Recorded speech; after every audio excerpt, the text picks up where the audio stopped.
keep solving some Leetcode easy question. So 1920. So build arrays from pure permutation. So this problem is very stupid, but let's still see. So given a zero basis permutation, so basically you have a number, right, zero index, and then build the array answer. So same length, you need to create answer a number I from I to length, right? So basically you just return this, right? So you just need to have a way to write down this. So basically somebody already give you an X-based construction.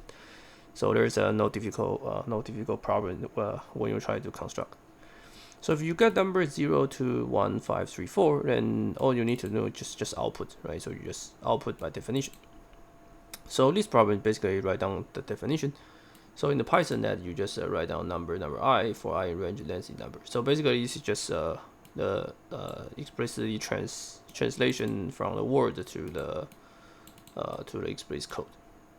Okay, so that should be easy. So let's submit. I hope you guys subscribe to my channel. Okay, that's it. See you guys next video.